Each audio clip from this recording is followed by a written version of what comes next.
romance não. Nós vamos falar sobre uma peça chamada Boca de Ouro, do escritor, jornalista Nelson Rodrigues.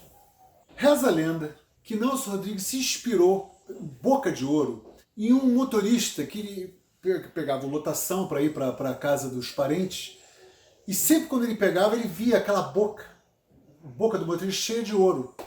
E ele perguntou se aquele ouro, para o motorista, se aquele ouro era verdadeiro. Ele falou, não, era verdadeiro, ouro maciço. E a partir daí, ele pegou a imagem do Boca de Ouro e transformou ele num personagem simplesmente maravilhoso. Vamos a ele? A peça, ela se passa em 3 atos. O primeiro ato é a única vez que você vai ver a presença do Boca de Ouro, porque nos outros atos serão todas versões que as pessoas vão ter acerca desse personagem Boca de Ouro. Vamos lá, o primeiro ato é os jornalistas recebem uma incumbência quando soube que o Boca de Ouro havia morrido.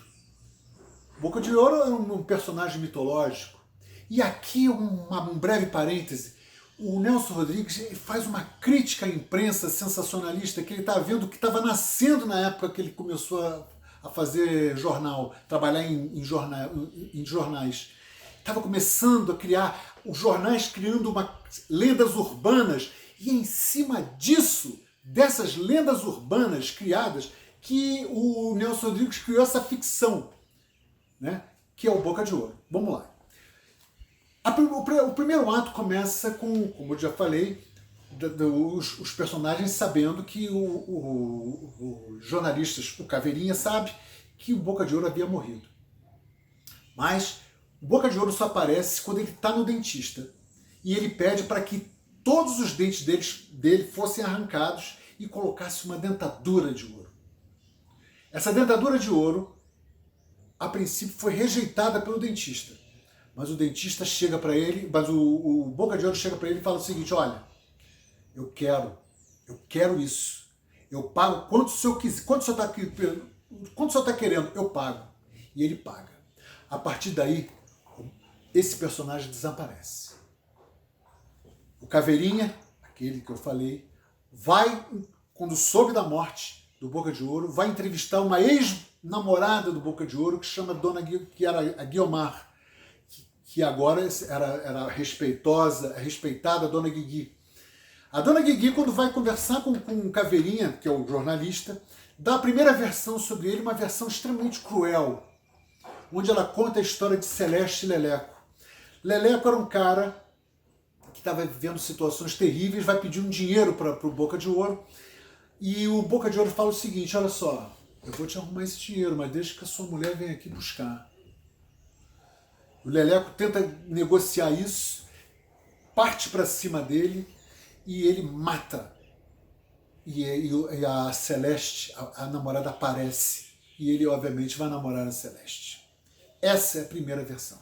A segunda versão é quando o Caveirinha, sem querer, solta para a Dona Guiomar, a Dona Guigui, é que está fazendo a entrevista, quando diz para ele que o Boca de Ouro havia morrido. Quando ela soube que o Boca de Ouro havia morrido, aquele homem cruel que ela tinha falado muda totalmente. Ela fica emocionada. Era uma veneração que ela tinha por ele. Era um homem que a satisfazia sexualmente como poucos. E ela tinha uma verdadeira... Aí ela começa a contar a outra versão de Leleco e Celeste. Aí sim, Leleco era um homem... O Leleco, aquele que da primeira versão era um homem tranquilo, ela muda. O Leleco era um homem mau. Era um homem mau e que acaba tentando chantagear o Boca de Ouro e é assassinado. Ou seja, o Boca de Ouro aqui, ele acaba assumindo uma outra feição. E uma terceira e última versão é que ela está totalmente transtornada. Dá uma outra versão dizendo que a morte do Leleco pelo Boca de Ouro foi por causa de um ciúme e de uma chantagem que o Leleco queria fazer em relação a ele, né? A um dinheiro que ele pedia, e ele queria que ele ganhasse o jogo do bicho. Só que ele apostou no jogo do bicho e não venceu o jogo do bicho. Ou seja, essa peça em 3 atos são 3 versões que uma mulher, Dona Guiomar, vai dar sobre esse personagem de Boca de Ouro. Boca de Ouro era um bicheiro de Madureira, era um cara de Madureira que era conhecido como o Drácula de Madureira. Né? E o ouro no qual ele colocava na boca era um sinônimo de poder, era o poder que ele tinha. E isso Nelson Rodrigues explora muito bem. Era o ouro como o poder, e o poder está na boca, e o poder está no discurso, o poder está o poder está nos mínimos detalhes. Né? E é assim que ele exerce esse poder.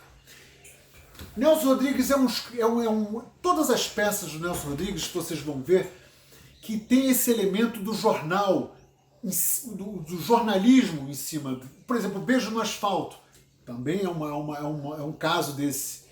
Fala um pouco sobre essa questão como o jornalismo cria as lendas urbanas. E o Boca de Ouro ele é uma criação jornalística, só que fictícia, de um personagem que significava muito, que era uma lenda urbana.